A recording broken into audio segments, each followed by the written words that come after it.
الذين يعلمون والذين لا يعلمون وقال أيضا إنما يتقبل الله من المتقين وقال نبينا صلى الله عليه وسلم خيركم من تعلم القرآن وعلمه وقال أيضا إنما الأعمال بالخواتيم وقال أيضا إنما الأعمال بالنيات صدق الله العظيم. அகிலத்தின் ரட்சகனாகிய அல்லாஹ்விற்கே மாபெரும் புகழ் அனைத்தும். அல்ஹம்துலில்லாஹ். சாந்தியும் சமாதானமும் எம்பெருமானார் கண்மணி நாயகம் ஸல்லல்லாஹு அலைஹி வஸல்லம் அவர்களின் மீதும் அன்னாரை அப்படியே பின்பற்றி வாழ்ந்த சத்திய சஹாபாக்களின் மீதும் தாபீன்கள் தபா தாபீன்கள் மீதும் நல்லோர்கள் நாதாக்கள் சுவாலிஹீன்கள் வலிமார்கள் ஆகிய அனைவரின் மீதும் குறிப்பாக இங்கு கூடியிருக்கும் நம் அனைவரின் மீதும் அல்லாஹ்வின் சாந்தியும் அண்ணல் நபியின் ஷஃபாஅத்தும் என்றும் என்றென்றும் நின்று நிலவட்டுமாக. ஆமீன். அன்பிற்கினிய அல்லாஹ்வின் நல்லடியார்களே, இன்று நாம் பெண் கல்வி, பெண் மார்க்க கல்வி, மார்க்கத்தை பெண்கள் அறிய வேண்டும், மார்க்க கல்வியை பெண்கள் கற்றுக்கொள்ள வேண்டும் என்ற கட்டாயத்திலும் கால சூழ்நிலையிலும் இருந்து கொண்டிருக்கின்றோம். பொதுவாக பெண்களுக்கென்று பல பரிணாமங்கள் இருக்கின்றன. மனைவியாக, தாயாக, மகளாக, சகோதரியாக, மைத்துனியாக, மாமியாராக, மருமகளாக, இப்படி பல பரிணாமங்கள் இருக்கின்றன. அதிலும் குறிப்பாக மிகவும் அற்புதமான பெருமைக்குரிய பரிணாமம் என்னவென்று சொன்னால் தாய்மை. பெண்ணுக்கு பெருமை சேர்க்கக்கூடிய ஒரு பாத்திரம் என்னவென்று சொன்னால் தாய், நல்ல தாய். ஏனென்று சொன்னால் ஒரு நல்ல தாய் தான் குழந்தைக்கு முதலில் அல்லாஹ் என்று கற்றுக் கொடுப்பவள் தாய் தான். அல்லாஹ்வையே அறிமுகம் செய்பவள், முதலில் குழந்தைக்கு அறிமுகம் செய்பவள் தாய். அதனாலதான் நல்ல தாய் அப்படிங்கிறது ஒரு மிக முக்கியமான ஒரு பாத்திரம். தாய்க்கு பல பொறுப்புகள் இருக்கின்றது. ஒரு குடும்பத்துல ஒரு பிள்ளைய வளர்க்கக்கூடிய விஷயத்துல தந்தைக்கு இருக்கின்ற பங்கை விட, மற்ற சொந்தங்களுக்கு இருக்கின்ற பங்கை விட தாயினுடைய பங்கு மிகவும் முக்கியமானது. ஒரு தாய் சிறந்த முறையில் இருந்தாதான், மார்க்க கல்வியை கற்றிருந்தாதான் அந்த குழந்தைய நல்ல முறையில வளர்க்க முடியும். இப்னு கையும் ரஹிமஹுல்லாஹ் அவங்க கிட்ட ஒரு வழக்கு வருது. இவங்க பெரிய ஒரு மார்க்க மேதை. இவங்க கிட்ட ஒரு வழக்கு வருது. கணவன் மனைவி 2 பேரும் சண்டை போட்டுக்கிட்டு எங்களை பிரிச்சு வைங்கன்னு சொல்லிட்டு வழக்கு வருது. அவங்க வழக்கு நடத்தி எவ்வளவோ சமாதானம் செஞ்சு வைக்கிறாங்க, சமாதானம் ஆகல. கடைசியில பிரிச்சு வைக்கிறதுக்கு அவங்க முடிவெடுத்துட்டாங்க, பிரிச்சு வைக்கிறாங்க. அவங்களுக்கு ஒரு 6-7 வயதுல ஒரு குழந்தை இருக்குது, ஒரு சின்ன பையன் இருக்கான். அந்த பையன் பொதுவா மார்க்க சட்டம் என்ன அப்படின்னா, விவரம் தெரிஞ்சதுக்கு அப்புறம் பையன் பிள்ளை யார் கூட போக விரும்புதோ அவங்க கூட போறதுக்கு அனுமதிக்கணும். அதுதான் மார்க்க சட்டம். ஒரு 6-7 வயசு பையனுக்கு அப்படின்னா விவரம் தெரியும். அப்ப குழந்தை என்ன சொல்லுது, அந்த பையன் என்ன சொல்றான், நான் தந்தை கூட போறதுக்கு தான் விருப்பப்படுறேன். அவங்க இமாம் அவங்க கேக்குறாங்க, நீ யார் கூட போறதுக்கு விருப்பப்படுற அப்படின்னு கேக்குறாங்க. அதுக்கு அந்த பையன் சொல்றான், நான் என்னுடைய தந்தை கூட தான் போறதுக்கு விருப்பப்படுறேன் அப்படின்னு சொல்றான் அந்த பையன். இமாமும் என்ன செய்யறாங்க, மார்க்க சட்டம் இல்லையா, விவரம் தெரிஞ்ச குழந்தை யார் கூட போக விருப்பப்படுதோ அவங்க கூட தான் அனுப்பிச்சு வைக்கணும். அவங்களும் என்ன செஞ்சிடறாங்க, தந்தை கூட போறதுக்கு அனுமதிச்சிடுறாங்க.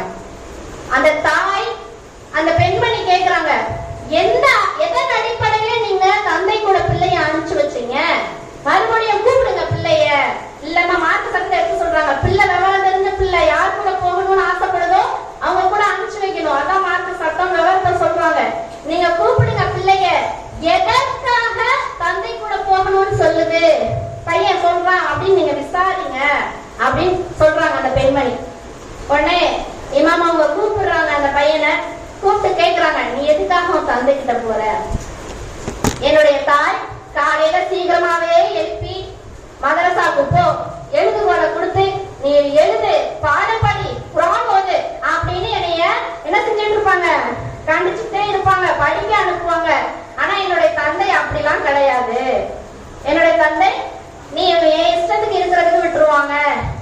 என்ன கேட்டாலும் வாங்கி தந்துருவாங்க அப்படின்னு அந்த பையன் சொல்றான். இப்பதான் இமாம் அவங்க புரிஞ்சுக்கிறாங்க, தாயால மட்டும்தான் என் குழந்தைய சிறந்த முறையில வளர்க்க முடியும். ஒரு தாயால மட்டும்தான் ஒரு குழந்தைய சிறந்த முறையில வளர்க்க முடியும்னு நினைச்சு அந்த தாய் கூடவே அந்த பிள்ளைய அனுப்பிச்சு வைக்கிறாங்க. இந்த இடத்துல நம்ம கவனிக்க வேண்டிய விஷயம், தந்தை எவ்வளவுதான் தந்தையுடைய பங்கு இருந்தாலும் தாயினுடைய பங்கு மிக முக்கியமான பங்கு. அதுவும் பெண் குழந்தைகளை வளர்க்கிற விஷயத்துல தாய் மிகவும் ரொம்ப கவனமா இருக்கணும். தாய் மிகவும் நேர்த்தியாக தாய்மார்களாலே மட்டுமே வளர்க்கப்பட்ட முன்னோர்கள் மார்க்க மேதைகள்லாம் இருக்கிறாங்க. அவங்கதான் இமாம் கௌசுல் ஆலம் ரஹ்மத்துல்லாஹி அலைஹி அவங்களும் இமாம் ஷாஃபி ரஹ்மத்துல்லாஹி அலைஹி அவங்களும் தந்தை இல்லாம தாய்னால மட்டுமே மிகவும் நேர்த்தியாக வளர்க்கப்பட்டவர்கள். இது போன்றுதான் ரபி இப்னு ஹைதம் ரலியல்லாஹு அன்ஹு இவங்களுடைய மகனார். இவங்க ஒரு பயணம் மேற்கொள்ள இருக்கிறாங்க. ரபி இப்னு ஹைதம் ரலியல்லாஹு அன்ஹு அவங்க ஒரு பயணம் மேற்கொள்ள இருக்கிறாங்க. அவங்க மனைவியை கூப்பிட்டு ஒரு பணப்பைய கொடுத்து, ஒரு சின்ன பணப்பைய கொடுத்து, நீ வச்சுக்கோ, நான் ஒரு வேலை விஷயமா நான் பயணம் போறேன் அப்படின்னு சொல்லிட்டு பயணம் புறப்பட்டு போறாங்க. பயணம் புறப்பட்டு போனதுக்கு அப்புறம் கிட்டத்தட்ட 15 வருஷம் கழிச்சு அவங்க திரும்பி வராங்க. எத்தனை வருஷம்? 15 வருஷம் கழிச்சு திரும்பி வராங்க. அப்போ அவங்க விட்டு செல்லும் பொழுது அவங்களுக்கு குழந்தை 3 வயசுல ஒரு குழந்தைய ஒரு பையனை விட்டு செல்றாங்க. அந்த பெண்மணி விட்டுட்டு போனதுக்கு அப்புறம் அந்த குழந்தைய கொண்டு போய் மதரசால சேர்த்து அந்த பையனை நல்ல முறையில ஓத வச்சு மிக பெரும் ஹத்தீசினா உருவாக்குறாங்க. அந்த பையனுக்கு 18 வயசு ஆனதுக்கு அப்புறம் அவங்க மிகப்பெரிய இமாமாக ரபியாத்துல் ராய் அவங்களுடைய பெயர். அவங்க மிக பெரும் இமாமாக ஆனதுக்கு அப்புறம் அவங்களுடைய தந்தை பாக்குறாங்க. மிக பெரும் சபை, ஆயிரக்கணக்கான மக்கள் இருக்கின்ற சபையில அவங்க மகனார் உட்கார்ந்து உரையாற்றிட்டு இருக்கிறாங்க. தந்தைக்கு பார்த்தோடனே ரொம்ப ஆச்சரியம். நம்ம கொஞ்சம் பணப்பைய கொடுத்து நம்ம விட்டுட்டு போனோம், இவ்வளவு அருமையாக நம்மளுடைய மனைவி வளர்த்துக்கிறாங்களே குழந்தைய அப்படின்னு சொல்லிட்டு மனைவி கேட்கிறாங்க கணவன் கிட்ட. கணவனை பார்த்து, நீங்க கொடுத்த பணம் சிறந்ததா, நான் இப்படி உருவாக்கி வச்சிருக்கிறேனே நம்மளுடைய மகன் சிறந்தவனா அப்படின்னு கேக்குறாங்க. கண்டிப்பா நீ உருவாக்கின என்னுடைய மகனார் தான் சிறந்தவர், அவருடைய கல்வி தான் சிறந்தது அப்படின்னு சொல்லிட்டு சொல்றாங்க. ஆக ஒரு தாய்னால மட்டும்தான் ஒரு குழந்தைய சிறந்த முறையில வளர்க்க முடியும். தாய் அப்படிங்கிறவர் ஒரு அர்ப்பணிப்பை கொடுக்கின்றவர். அர்ப்பணிப்பு அப்படிங்கிற வார்த்தைக்கு ஒரு உருவம் கொடுத்து பார்த்தோம் அப்படின்னா அது யாருன்னு சொன்னா தாய் தான். இஹ்லாஸ், மன தூய்மைக்கு ஒரு உருவம் கொடுத்து பார்த்தோம்னா அது தாய் தான். எனவே நல்ல தாயால மட்டும்தான் ஒரு குழந்தைய நல்ல முறையில வளர்க்க முடியும். இதை ஏன் நான் தாய் தாய் அப்படின்னு சொல்லி சொல்றேன் அப்படின்னா, இன்றைய கால சூழலில், இன்றைய அனாச்சாரமான காலத்தில் ஒரு தாய் மார்க்க கல்வி கற்க வேண்டும். முதலில் ஒரு தாய் குர்ஆன் எடுத்து வீட்டுல ஓதணும். அப்பதான் பிள்ளை ஓதும். நம்மளுடைய அதை பார்த்து பொதுவாக பெண் குழந்தைகளுக்கு இந்த அப்சர்வ் மைண்ட், எதையுமே டக்குன்னு உள்வாங்கி கொள்ற மனசு பெண் குழந்தைகள் இருக்கு. ஆண் குழந்தைகளை விட பெண் குழந்தைகளுக்கு அதிகமா இருக்கு. ஒரு குடும்பத்துல பெண் குழந்தைங்க என்ன செய்வாங்க, டக்குன்னு புரிஞ்சுப்பாங்க, டக்குன்னு எதையும் அப்சர்வ் பண்ணிப்பாங்க. ரசூலுல்லாஹ் எதுக்கு சொல்றாங்க, உபரியான வணக்கங்களை, நஃபிலான வணக்கங்கள்ல ஆண்களை பார்த்து சொல்றாங்க, நீங்க வீட்டுல போய் தொழுகுங்க, உபரியான வணக்கங்களை வீட்டுல போய் தொழுகுங்கன்னு எதுக்கு சொல்றாங்க? வீட்டுல உள்ள பெண்களும் பிள்ளைகளும் அதை பார்த்து தொழுவாங்கன்றதுக்காக வேண்டிதான். அப்ப ஒரு வீடு எந்த சூழல்ல இருக்குன்னு அந்த சூழல்ல தான் அந்த பிள்ளை வளரும். நீங்க குர்ஆன் எடுத்து ஓதுனா அந்த பிள்ளையும் குர்ஆன் எடுத்து ஓடும். நீங்க மார்க்க கல்வி கற்றிருந்தீங்கன்னா அந்த பிள்ளையும் கற்கும். ஒரு பெண்ணுக்கு ரொம்ப ரொம்ப முக்கியமான ஒரு விஷயம் மார்க்க கல்வி. பெண் மார்க்க கல்வியை கற்றாதான் அவ அடுத்த சமுதாயத்தை நல்ல சமுதாயமாக உருவாக்க முடியும், மிக சிறந்த சமுதாயமாக உருவாக்க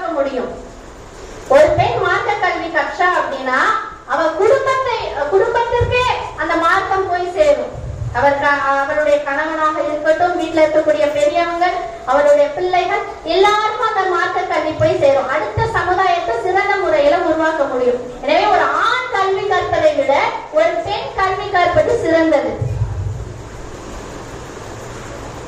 இன்னைக்கு இன்றைய கால சூழல்ல எவ்வளவோ அனாச்சாரங்கள், டிவி, செல்போன், காலம் கெட்டு கிடக்கு. இன்னைக்கு ஒரு கொரோனான்னு ஒண்ணு வந்துச்சு. சின்ன சின்ன பிள்ளைகளுக்கும் ஆன்லைன் கிளாஸே அதுலதான், போன்ல தான். ஆக எப்படிப்பட்ட சூழ்நிலையிலையும் போன் இருந்தாலும் சரிதான், லேப்டாப் இருந்தாலும் சரிதான், டிவி இருந்தாலும் சரிதான், கம்ப்யூட்டர் இருந்தாலும் சரிதான், இன்னும் என்னென்ன சாதனங்கள் வந்தாலும் சரிதான், நம் பிள்ளைகள் வழி தவறாமல் இருக்க வேண்டும் என்று சொன்னால் அவர்களுக்கு மிகவும் மிக மிக முக்கிய மார்க்க கல்வி. இன்னைக்கு பெரும் வெட்கக்கேடான விஷயம் என்னன்னு சொல்லி பார்த்தோம்னா, வயது வந்த ஆண்களுக்கும் பெண்களுக்கும் கூட குர்ஆன் ஓத தெரியல. வயசு வந்த பிள்ளைங்க உங்க வீட்டுல குர்ஆன் ஓத தெரியாம இருந்தாங்கன்னா நீங்க நல்ல தாயா இருக்கிறதுக்கே அருகதை இல்லை. இன்னைக்கு பெரிய வெட்கக்கேடான விஷயம், குளிப்பு முறை தெரியல, கடமையான குளிப்பு முறை தெரியல. எவ்வளவு ஹராமான வாழ்க்கை இன்றைக்கு வாழ்ந்துட்டு இருக்கிறாங்க வயது வந்த பெண்களும் ஆண்களும். சொல்லுங்க, நீ எவ்வளவு பெரிய படிப்பு வேணாலும் படிச்சுக்கோ, பிஏ படி, எம்ஏ படி, பிஹெச்டி படி, எவ்வளவு பெரிய படிப்பு வேணாலும் படி, அந்த கல்வியில பரக்கத் இருக்குமா? உனக்கு குர்ஆன் ஓத தெரியலனா, குர்ஆன் ஓத தெரியல, மார்க்க கல்வியை நீ கற்கல, மார்க்கம் உனக்கு தெரியல, நீ எவ்வளவு பெரிய படிப்புனாலும் படிச்சுக்கோ, அந்த கல்வியில உனக்கு பரக்கத் இருக்குமான்னு சொல்லி பார்த்தா இருக்காது. மார்க்க கல்வியை தெரிஞ்சிருக்கணும், மார்க்கத்தை அறிஞ்சிருக்கணும். ஆக பெண்களுக்கு மிக மிக முக்கியம் மார்க்க கல்வி. இன்ஷா அல்லாஹ் நம்ம நியத்து வச்சுக்கணும். இந்த ஊர்ல இருக்கக்கூடிய எல்லா வீடுகள்லயும் தாய்மாராக இருக்கட்டும், பெண் பிள்ளைகளோட எல்லா ஆலிமாகணும் நியத்து வைக்கணும் இன்ஷா அல்லாஹ். எப்படிப்பட்ட கல்வி? கல்வி அப்படின்னா எவ்வளவு நாலேஜ், இன்னைக்கு எவ்வளவு விஷயம் தெரிஞ்சுக்கிட்டா போதும், இன்ஃபர்மேஷன் தெரிஞ்சுக்கிட்டா போதும், அதுதான் கல்வி அப்படின்னு நினைச்சிட்டு இருக்கிறாங்க. அது கல்வி இல்ல, ஒழுக்கத்தோடு இருக்க வேண்டும் கல்வி. ஒழுக்கத்தோடு சேர்ந்து இருந்தாலும் அது கல்வி. கல்வியும் ஒழுக்கமும் சேர வேண்டும், அதுதான் கல்வி. நிறைய இன்ஃபர்மேஷன், இவ்வளவு தெரியும், எனக்கு அவ்வளவு தெரியும், இவ்வளவு தெரியும். நீ போனை எடுத்து நெட்டை தட்டினாலே அவ்வளவு இன்ஃபர்மேஷனும் வந்துடும். அப்படிதானே? போன் எடுத்து நெட்டை தட்டினாலே நீ என்ன ஹதீஸ் வேணும், சித்தா வேணுமா, என்ன ஹதீஸ் வேணும், எல்லாம் எடுத்துடலாம், இந்தா பாத்துக்கோ அப்படின்னு சொல்லிட்டு இன்ஃபர்மேஷன் அவ்வளவு கொட்டி கிடக்கு. இன்ஃபர்மேஷனை கொடுக்கிறது இல்ல கல்வி, இன்ஃபர்மேஷனை தெரிஞ்சுக்கிறது, நிறைய தகவலை தெரிஞ்சுக்கிறது இல்ல கல்வி. அந்த கல்வி ஒழுக்கத்தோடு இருக்க வேண்டும். சொல்லுவாங்க, the purpose of education is not information. நிறைய எஜுகேஷனை தெரிஞ்சுக்கிறது இன்ஃபர்மேஷனை கொடுக்கறது எஜுகேஷன் இல்ல. ஒழுக்கமும் இல்மும் சேர வேண்டும், இல்மும் அதமும் சேர வேண்டும், அதுதான் உண்மையான கல்வி. இன்னைக்கு நிறைய கல்வி கூடங்கள் இருக்குது, வெறும் கல்வியை மட்டும்தான் போதிக்கிறாங்க. நீங்க காலேஜுக்கு பிள்ளைங்களை அனுப்புறீங்க, அந்த காலத்துல எல்லாம் பாத்தீங்கன்னா நீ முடி வெட்டிருக்கியா, நகை வெட்டிருக்கியா, அப்படி இருக்கிறியா, எப்படி இருக்கிறியான்னு பாப்பாங்க. இன்னைக்கு அதெல்லாம் இல்ல, இவ்வளவு படி அவ்வளவு படி, வந்து எக்ஸாம் எழுது, பாஸ் பண்ணு, அவ்வளவுதான். நம்ம ஃபர்ஸ்ட் இடத்துல இருக்குது, நம்ம காலேஜ், நம்ம ஸ்கூல் ஃபர்ஸ்ட் இடத்துல இருக்குது. இது கல்வியா? இன்னைக்கு ஸ்கூல் காலேஜ்ல அதான் நடந்துட்டு இருக்குது. இது கல்வி இல்ல.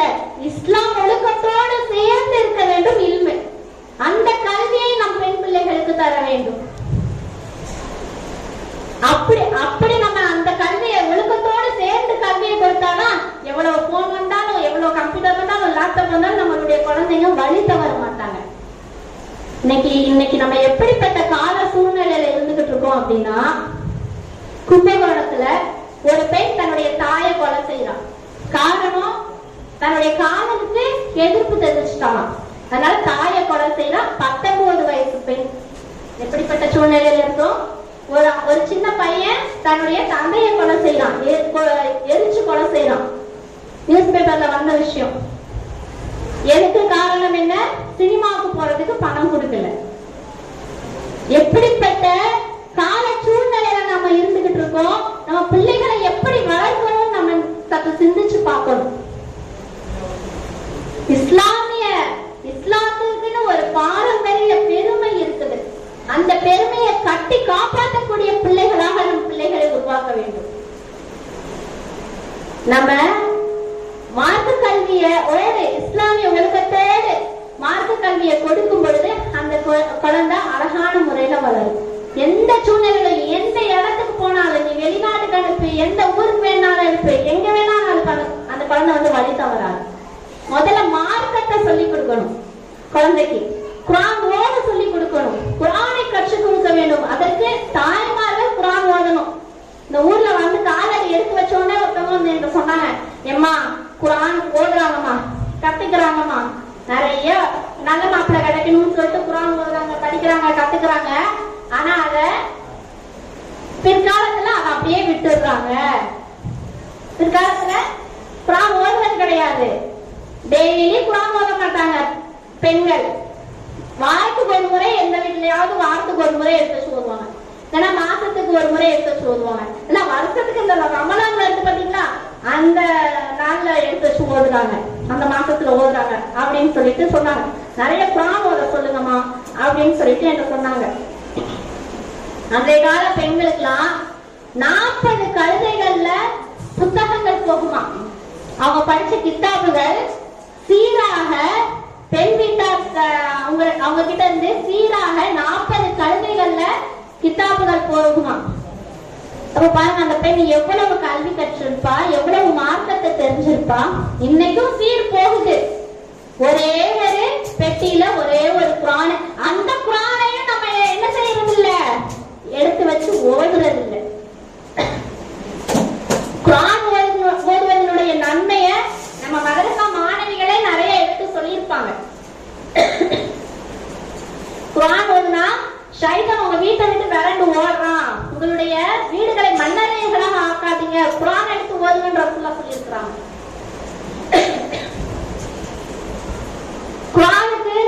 குர்ஆனை நீங்க எடுத்து வச்சு டெய்லி ஓதுறீங்க அப்படின்னா அது நாளை மறுமையில உங்களுக்காக ஷஃபாத்து செய்யும் அப்படின்னு ரசூலுல்லாஹ் சொல்லியிருக்கிறாங்க. இப்படி ஏராளமான நன்மைகள் குர்ஆன் ஓதுறதுக்கு இருக்குது. அதெல்லாம் மறந்துட்டு நம்ம வீட கபூல் குழி ஆக்கிக்கிட்டு இன்னைக்கு நம்ம வீட்டுல இருந்துகிட்டு இருக்கோம்.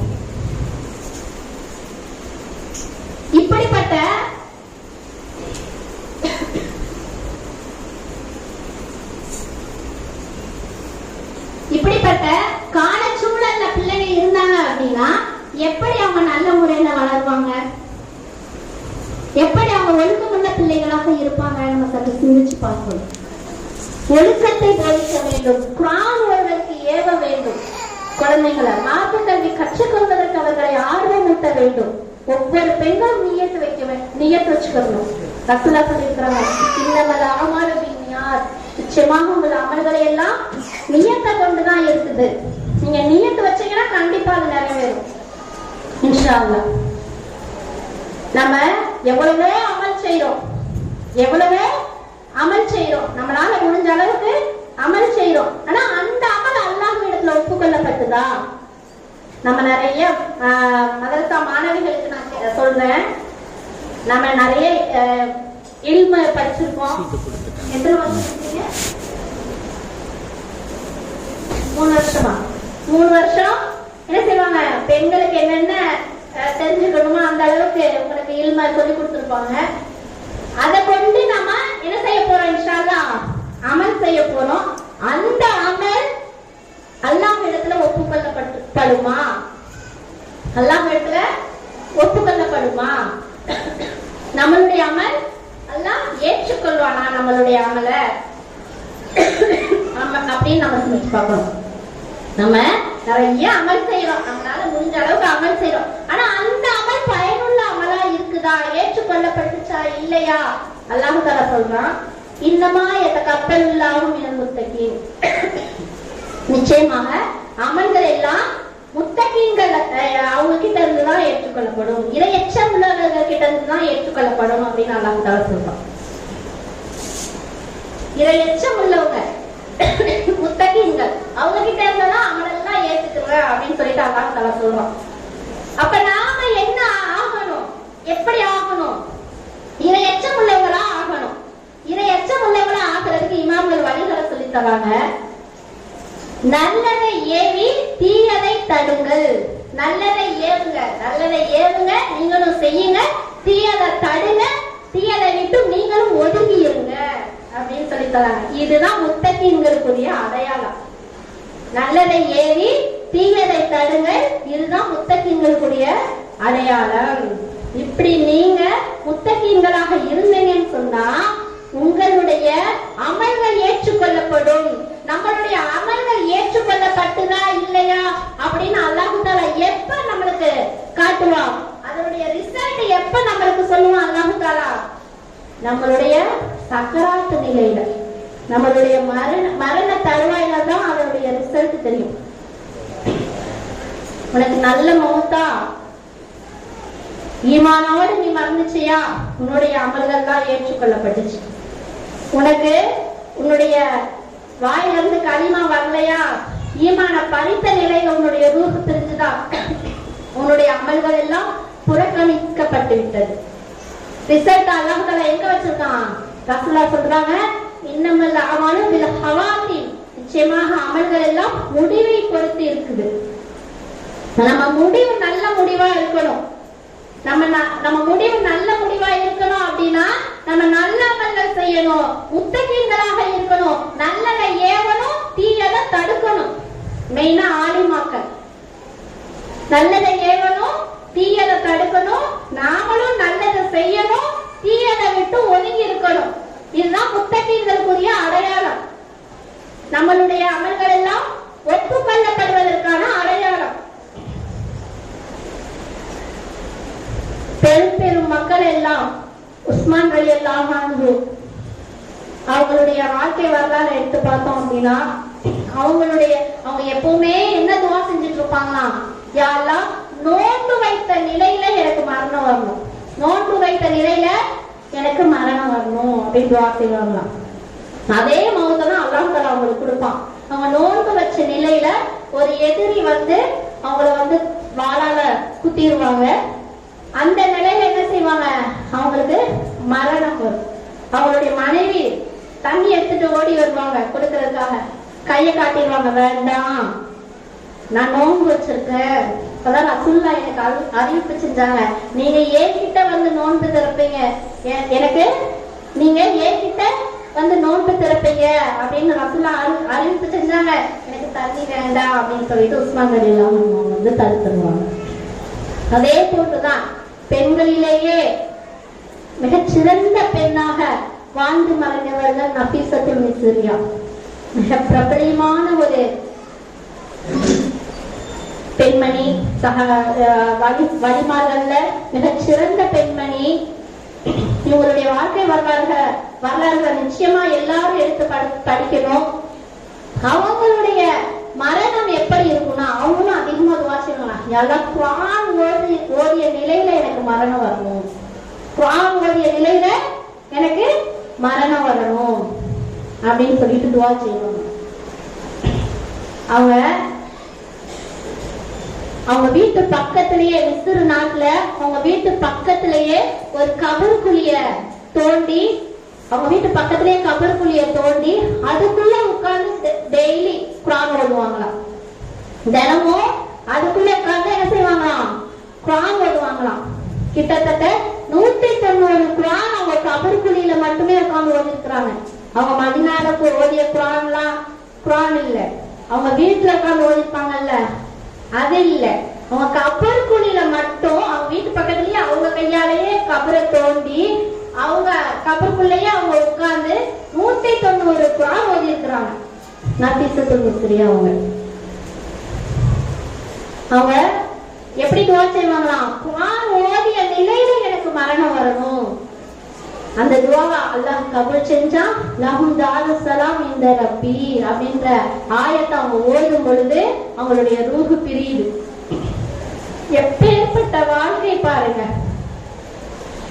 எப்படி அவங்க துவா செஞ்சு எப்பேற்பட்ட வாழ்க்கை அவங்க வாழ்ந்திருக்கிறாங்க பாருங்க. அல்லாஹ் தஆலா அவங்களுக்கு எப்பேற்பட்ட நல்ல மௌத்தை கொடுத்திருக்கான்னு பாருங்க. அப்ப நம்மளுடைய அமல்கள் ஏற்றுக்கொள்ளப்படணுமா? நம்ம நல்லவர்கள் நிறைய செய்யணும், முத்தகிங்களாக இருக்கணும், நல்லத நம்ம செய்யணும், தீயதை விட்டு தவிர்த்து இருக்கணும். அல்லாஹ் தஆலா நமக்கு நல்ல முடிவை வச்சிருப்பான். மூசா அலைஹிஸ்ஸலாம் அவங்க காலத்துல ஒரு மிக பெரும் வணக்கஸ்தாலி இருந்தானா. மக்கள் எல்லாம் என்ன செய்வாங்க, அவங்க கிட்ட போய் எனக்காக துவா செய்யுங்க அப்படின்னு சொல்லி சொல்லுவாங்களாம். அவங்க மிக பெரும் வணக்கஸ்தாலி, நிறைய அமல்கள் செய்யக்கூடியவங்க. அவங்க என்ன செய்வாங்க, மக்கள் எல்லாம் போய் அவங்க கிட்ட எனக்காக துவா செய்யுங்கன்னு போய் டெய்லி சொல்லிட்டு வருவாங்களாம். அப்பேற்பட்ட வணக்கஸ்தாலி மரணம் அடைகிறாங்க. அல்லாஹ் தஆலா மூசா நபியை கூப்பிட்டு, இன்னைக்கு மரணம் அடைஞ்சிருக்கிறார்ல, அவர் நரகம் போயிட்டாரு, மிக பெரும் வணக்கஸ்தாலி, அவர் நரகம் போயிட்டாரு அப்படின்னு அல்லாஹ் தஆலா சொல்லுவாங்க. மூசா நபிக்கு ரொம்ப ஆச்சரியம், இவங்க நிறைய அமல் செய்வாங்களே, மிக பெரும் வணக்கஸ்தாலியாச்சே, இவங்க எப்படி நரகம் போறாங்கன்னு ரொம்ப ஆச்சரியம் மூசா நபிக்கு. மறுநாள் 2 நாள் கழிச்சு ஒரு பாவி வஃபாத்தாராங்க.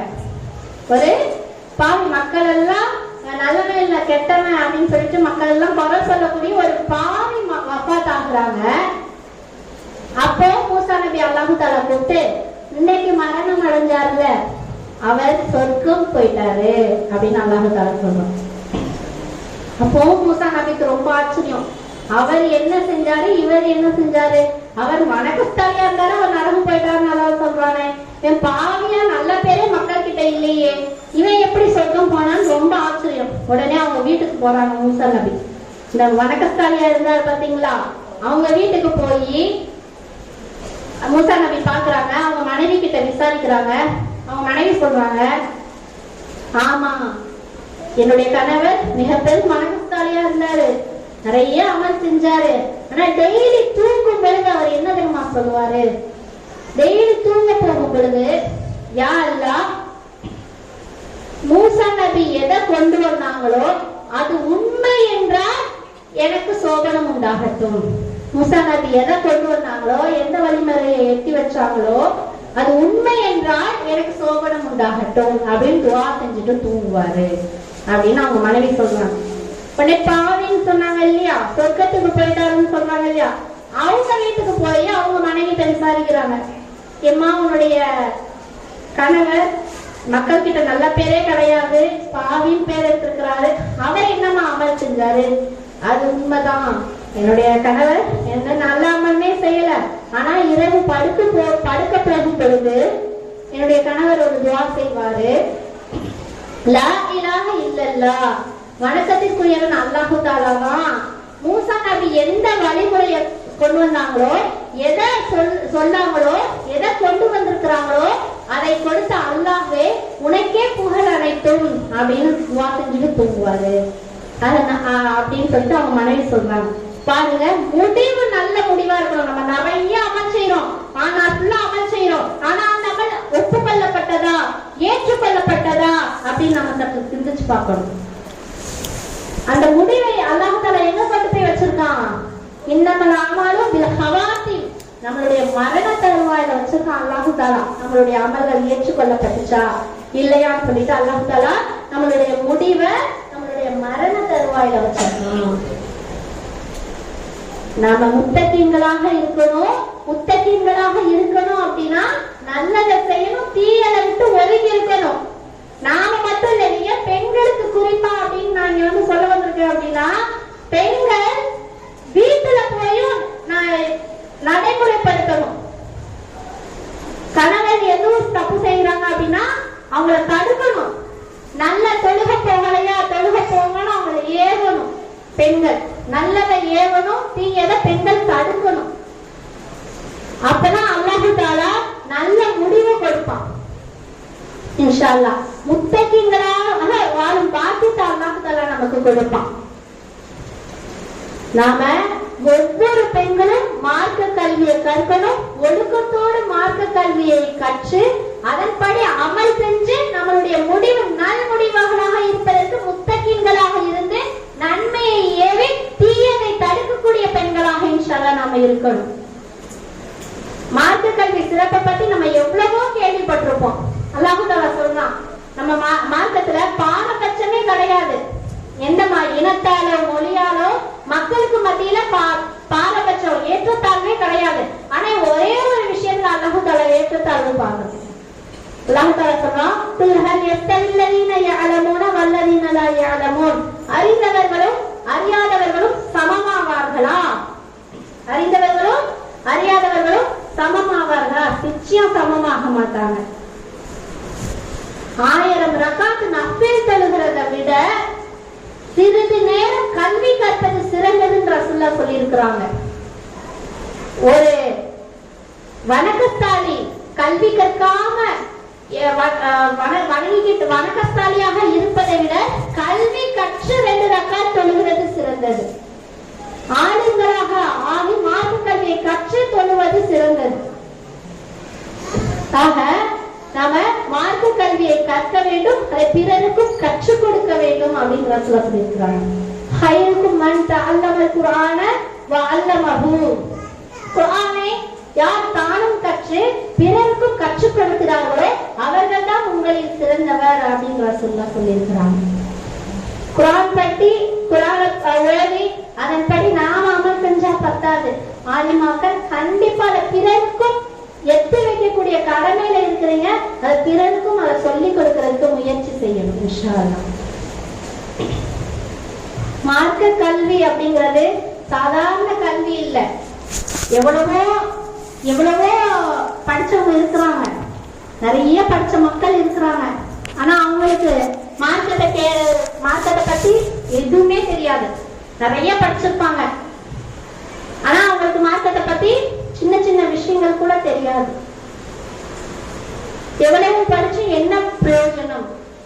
மார்க்கம் இல்லைன்னா அந்த நான் முன்னாடி சொன்னது போல மார்க்கம் இல்லைன்னா அந்த கல்வியில பரக்கத் இல்லை. நீங்க எவ்வளவு படிச்சும் பரக்கத் இல்லை. நீங்க மார்க்க கல்வியை கற்று அதன்படி அமல் செய்யக்கூடிய மக்களாக இருக்கணும் இன்ஷா அல்லாஹ். இந்த ஊர்ல இன்ஷா அல்லாஹ் எல்லா பெண்களும் நியத்து வைக்கணும், நாம மார்க்க கல்வியை படிக்கணும், நம்மளுடைய பெண் பிள்ளைகளையும் மார்க்க கல்வியை படிக்க வைக்கணும் அப்படின்னு நியத்து வைக்கணும் இன்ஷா அல்லாஹ். ரசூலுல்லாஹ் மார்க்க கல்வி நம்ம படிக்கிறோம். ரசூலுல்லாஹ்வுடைய சுன்னத்தை எவ்வளவோ நாம பேணுறோம், ரசூலுல்லாஹ்வுடைய வழிமுறைகளை எவ்வளவோ பேணுறோம். ரசூலுல்லாஹ் ஒரு முறை செஞ்சா கூட அந்த அமலை எடுத்து ரசூலுல்லாஹ்வுடைய சுன்னத்தை ஹயாத்தாக்கணும்னு சொல்லிட்டு நம்ம அதை செய்யறோம், சுன்னத்துகளை செய்யறோம்.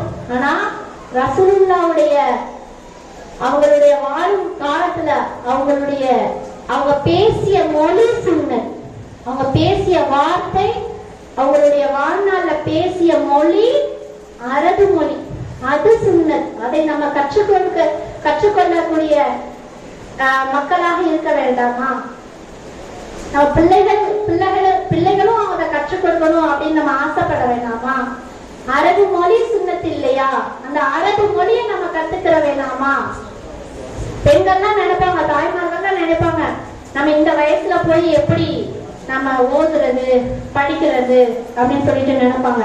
ஆனா நீங்க சென்னையில வந்து பாத்தீங்கன்னா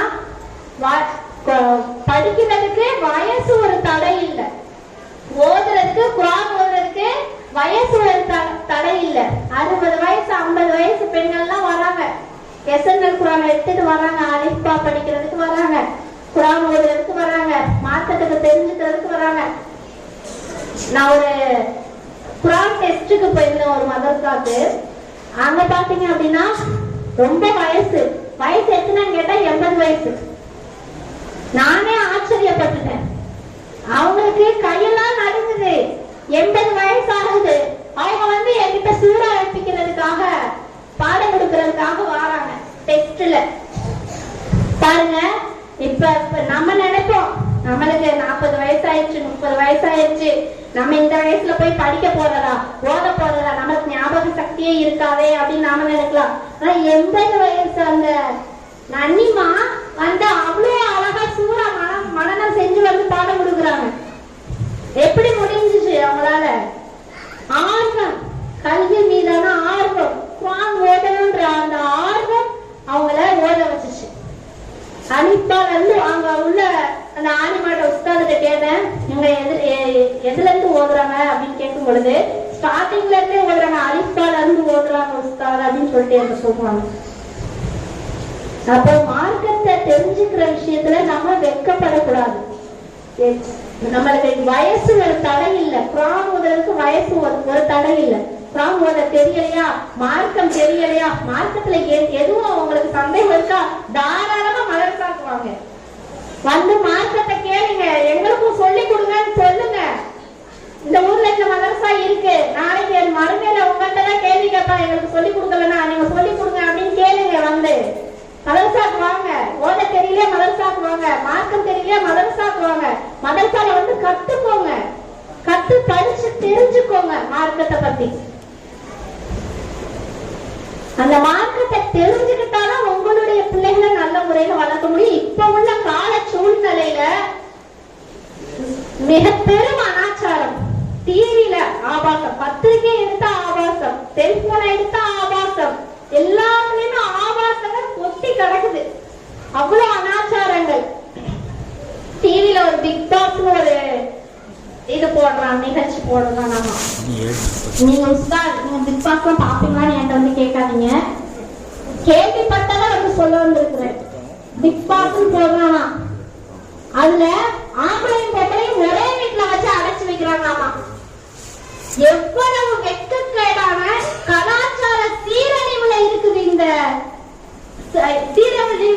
இந்த நாடு, நம்மளுடைய நாடு. கலாச்சார சீரழிவு. சின்ன சின்ன சீரியல் வந்துச்சு, இப்ப ஆபாசங்கள் நிறைந்த சீரியல்கள், ஆபாசங்கள் நிறைந்த நிகழ்ச்சிகள். பிக் பாஸ் அது சீசனா போடுறானா, பிக் பாஸ் பார்க்காத வீடு இருக்குதா இன்னைக்கு? கலாச்சார சீரழிவு. ஆம்பளை பொம்பளை ஒரே இடத்துல இருக்காங்க. நான் முன்னாடி சொன்ன மாதிரி பெண் பிள்ளைகள் அப்சர்வ் பாயிண்ட் உள்வாங்கிக்கிடுவாங்க. எதனாலும் நீங்க அந்த வீட்டுல வச்சு பாத்துட்டு இருந்தீங்க அப்படின்னா அப்ப ஆம்பளை பொம்பளையும் ஒன்னா இருக்கலாம் அப்படின்னு அவங்க மைண்ட்ல பிக்ஸ் ஆயிடும்.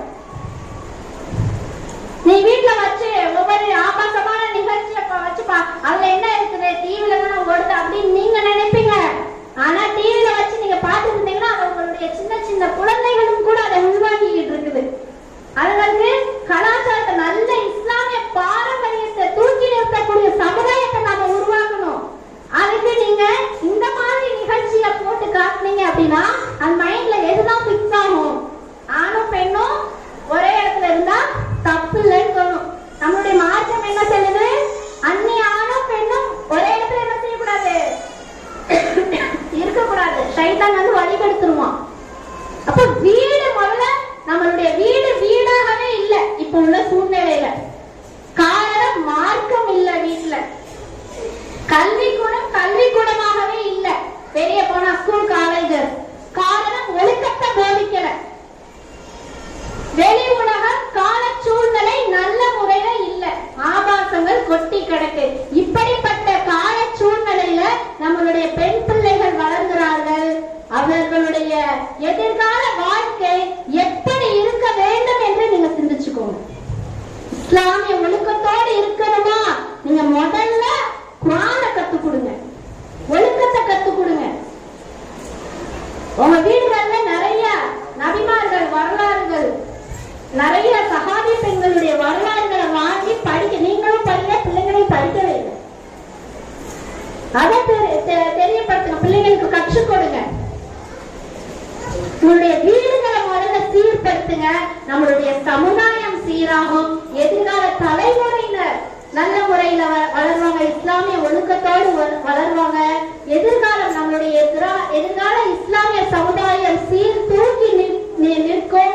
நம்முடைய எதிர்கால இஸ்லாமிய பாரம்பரியத்தை, பெருமையை தூக்கி நிற்பாட்டக்கூடிய ஒரு சமுதாயமாக நம்மளுடைய சமுதாயம் உருவாகும். உங்களுடைய வீடுகள்ல தொலைக்காட்சி போடுறத குறைங்க. செல்போன் அதிகமா நீங்க யூஸ் பண்றத குறைங்க. பிள்ளைங்க நான் முன்னாடி சொன்ன மாதிரி செல்போன் தான் எடுக்காதீங்கன்னு நீங்க சொல்ல முடியாது. பாடமே அதுலதான் வருது, ஸ்கூல் பாடமே எல்லாமே அதுலதான் வருது. அப்ப நீங்க அதை நம்ம சொல்லி கொடுக்குறோம் இல்லையா, சின்ன சின்ன பிள்ளைங்களுக்கும் பெண் பிள்ளைகளுக்கு எது குட் டச், எது பேட் டச், எது நல்ல தொடுதல், எது தீய தொடுதல் சொல்லி கொடுக்குறோம் இல்லையா. அதே மாதிரி நம்ம போன் யூஸ் பண்ணா தேவைக்கு எப்படி யூஸ் பண்றது அப்படின்னு நம்ம சொல்லி கொடுக்கணும். இஸ்லாமிய மார்க்கத்தோடு நம்மளுடைய பிள்ளைகளை வளர்க்கணும். நாமளும் இஸ்லாத்தை தெரிஞ்சுக்கிற முயற்சி செய்யணும். இன்ஷா அல்லாஹ் நம்மளுடைய நியத்தை மார்க்க கல்வியை கற்க வேண்டும் என்ற எண்ணத்தை நாம் மனதில் கொள்ள வேண்டும். இன்ஷா அல்லாஹ் அல்லாஹ் தஆலா அதற்கு அருள் புரிவானாக. இந்த ஊர்ல இருக்கக்கூடிய அனைத்து பெண்களும் சிறந்த ஆலிமாக்களாக உருவாகுவதற்கு அல்லாஹ் தஆலா கிருபை செய்வானாக. நல்ல தாயாக இருப்பதற்கு அல்லாஹ் தஆலா கிருபை செய்வானாக. சாலிஹான பிள்ளைகளாக நம் பிள்ளைகளை அல்லாஹ் தஆலா ஆக்கி அருள்வானாக. ஒழுக்கத்தோடு வளரக்கூடிய பிள்ளைகளாக நம் பிள்ளைகளை அல்லாஹ் தஆலா ஆக்கி அருள்வானாக. இரையச்சம் உள்ளவர்களாக அல்லாஹ் தஆலா நம் அனைவரையும் ஆக்கி அருள்வானாக. நல்லதை ஏவி நல்ல தீயதை தடுத்து நல்லதை செய்து தீயதை விட்டும் விலகி இருந்து வாழக்கூடிய பாக்கியத்தை வல்ல ரஹ்மான் நம் அனைவருக்கும் தந்தருள் புரிவானாக. நம் முடிவை சிறந்த முடிவாக நல் முடிவாக அல்லாஹ் தஆலா ஆக்கி அருள்வானாக. லா இலாஹ இல்லல்லாஹ் முஹம்மது ரசூலுல்லாஹ் என்ற கலிமாவுடன் மரணிக்கும் பாக்கியத்தை வல்ல ரஹ்மான் நம் அனைவருக்கும் தந்தருள் புரிவானாக. பாக்கியத்திலும் பெரும் பாக்கியமான கண்மணி நாயகம் ஸல்லல்லாஹு அலைஹி வஸல்லம் அவர்களுடன் சுவனத்தில் இருக்கும் பாக்கியத்தை நம் அனைவருக்கும் தந்தருள் புரிவானாக. அல்லாஹ்வின் திரு லிகா அவனுடைய திரு தரிசனத்தை பெரும் பாக்கியத்தை வல்ல ரஹ்மான் நம் அனைவருக்கும் தந்தருள் புரிவானாக. ஆமீன் ஆமீன். வாஹிர் தவானா வல்ஹம்துலில்லாஹி ரப்பில் ஆலமீன். அஸ்ஸலாமு அலைக்கும் வரஹ்மத்துல்லாஹி வபரகாத்துஹு. அழகிய உரை தந்த ஆலிமா ரஹ்மத் நிசா நூரியா அவர்களுக்கு எங்கள் மதரசாவுடைய நிர்வாகத்தின் சார்பாகவும் உஸ்தாத்மார்கள் சார்பாகவும் வந்திருக்கக்கூடிய அனைத்து ஊர் மக்கள் சார்பாகவும் மனமார்ந்த நன்றிகளையும் துவாக்களையும் தெரிவித்துக் கொள்கிறோம். அல்லாஹ் உங்களுக்கு எல்லா பாக்கியங்களையும் அல்லாஹ் தந்தர் புரிவானாக.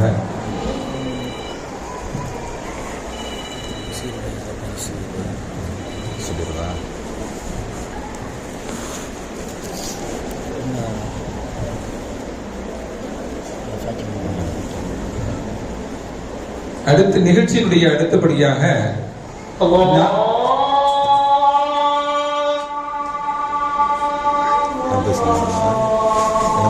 அங்குள்ள இது சொல்லு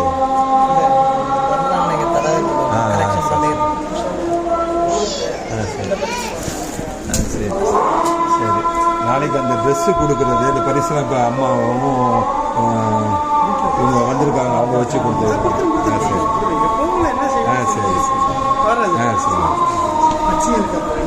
சரி சரி சரி சரி சரி.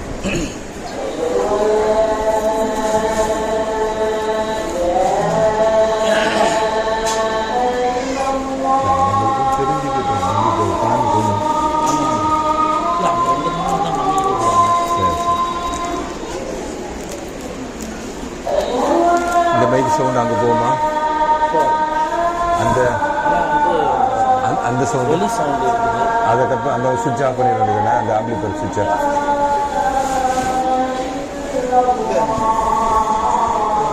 வெளி ஆம்பிளிஃபையரில் சுவிட்ச் இருக்கும் பாருங்கம்மா.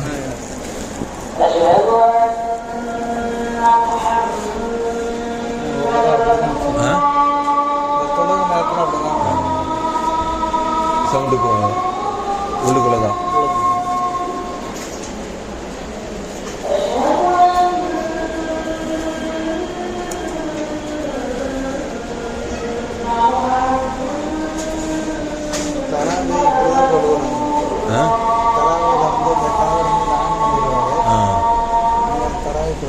இங்கே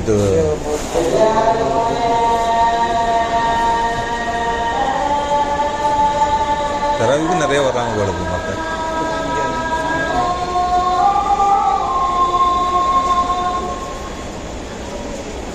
ஆண்கள் கூட்டம் கம்மியாக தான் இருக்கும் தராவிக்கு. இந்த பெண்கள் கூட்டம் தான் நிறையா சொல்லுவாங்க.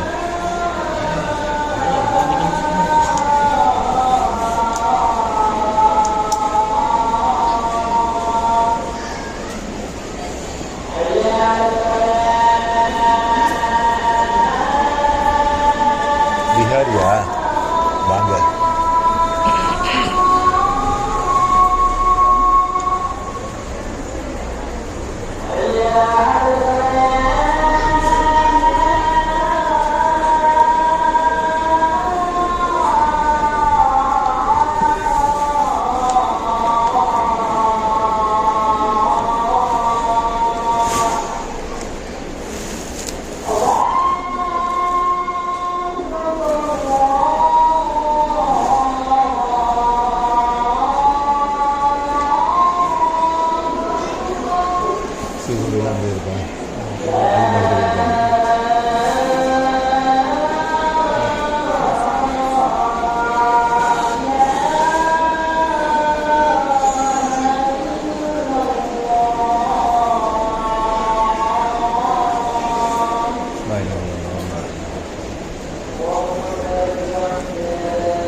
அஸ்ஸலாமு அலைக்கும் வரஹ்மத்துல்லாஹி வபரகாத்துஹு. சிறப்புரையை தொடர்ந்து பட்டம் பெறும் மாணவிகளுக்கு ஆலிமாக்களுக்கு சீருடை வழங்குதல் நிகழ்வு. பட்டம் பெறும் மாணவிகளுக்கு சீருடையை ஹுசைனியா மகளிர் அரபிக்கருடைய ட்ரஸ்டி அல்ஹாஜா ஃபாத்திமா பிபி அம்மையார் அவர்கள் பட்டம் பெறும் மாணவிகளுக்கு துஆ செய்து சீருடையை வழங்குவார்கள். பெயர் கூறப்படுகிற பட்டம் பெறும் மாணவிகள் அடுத்தடுத்து வந்து தங்களுக்கான சீருடைகளை வாங்கிக் கொள்ளுமாறு கேட்டுக்கொள்ளப்படுகிறார்கள். ஹக்கீமா ஆலிமாக்கள் எடுத்துக் கொடுங்க. ஹக்கீமா அஃப்ரீன் பேகம்,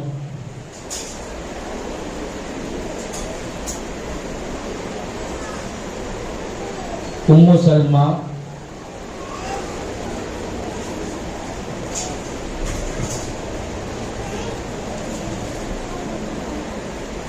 ज़ैना बेगम,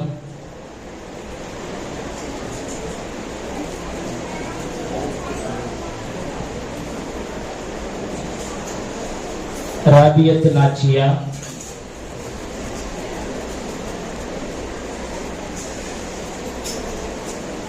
अनीस फातिमा.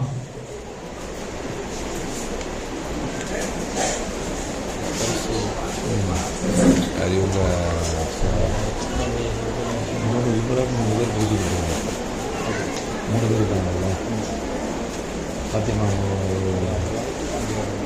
அப்படியா? சலாமத்தன் சும்மா உட்காந்துருக்குறாங்க. ஒரு பாதி ஒரு பாதி கம்மியாக உள்ளது. 2 3 உள்ளது எல்லாம் இல்லை. 6 அதான் கம்மி. 6 1 9 1 15 1 5 1 5 தரப்பு லாஸ்ட்டில் பேக் மட்டும்தான் வரும். சரி சரி சரி. சீருடை எடுத்து கொடுத்தாச்சா? அடுத்தபடியாக பரிசளிப்பு நிகழ்வு. பரிசு வழங்கப்படுகிற போது அவையில் இருக்கக்கூடிய தாய்மார்கள் சகோதரிகள் புகைப்படம் எடுப்பதற்காக எழுந்து நின்று புகைப்படம் எடுத்து சலசலப்பை ஏற்படுத்த வேண்டாம் என்று அன்போடு கேட்டுக்கொள்ளப்படுகிறது.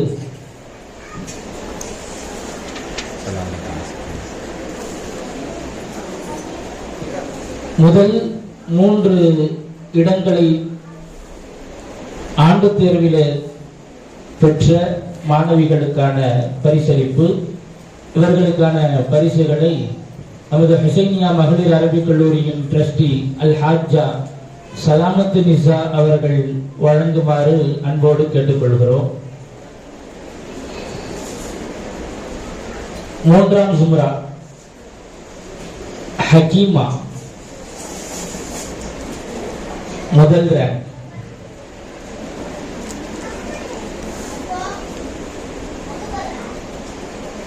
2வது அஃப்ரீன் பேகம்,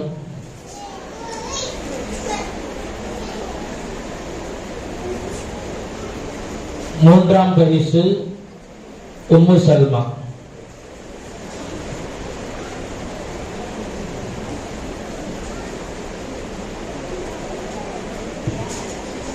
கொடுத்தாச்சா? 2ஆம் ஜும்ராவில் முதல் 3 இடங்களை பெற்ற மாணவிகள் சல்மா முதல் பரிசு,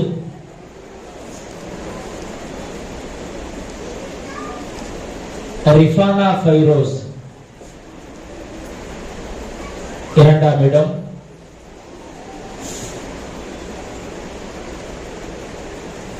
ஃபஹீமா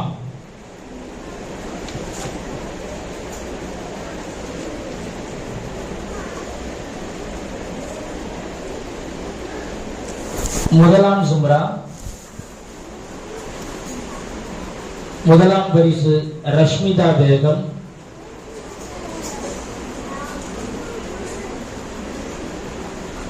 2ஆம் இடம் ஃபாயிசா நஸ்ரீன்,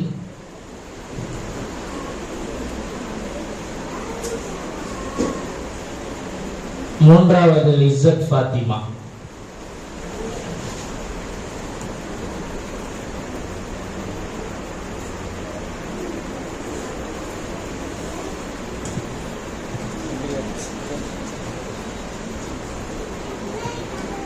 மொத்த மதரசா மாணவிகளில் முதல் அதிக மதிப்பெண்ணை பெற்ற மாணவிக்கு பரிசு வழங்கப்படுகிறது.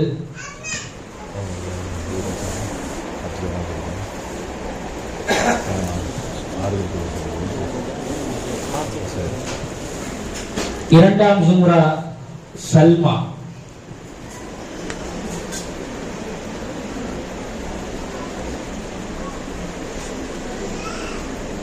மதரசாவிலேயே முதலிடம் பெற்றதற்கான அதிக மதிப்பெண் பெற்றதற்கான பரிசு வழங்கப்படுகிறது. இரண்டாம் ஜும்ராவை சார்ந்த சல்மா கொடுத்தாங்க. அடுத்து வருடத்தில் ஒரு நாள் கூட விடுமுறை இல்லாமல் தொடர் வருகையை பதிவு செய்த 2 மாணவிகளுக்கான பரிசளிப்பு. இரண்டாம் ஜும்ராவை சார்ந்த ரஜபுல் நிசா,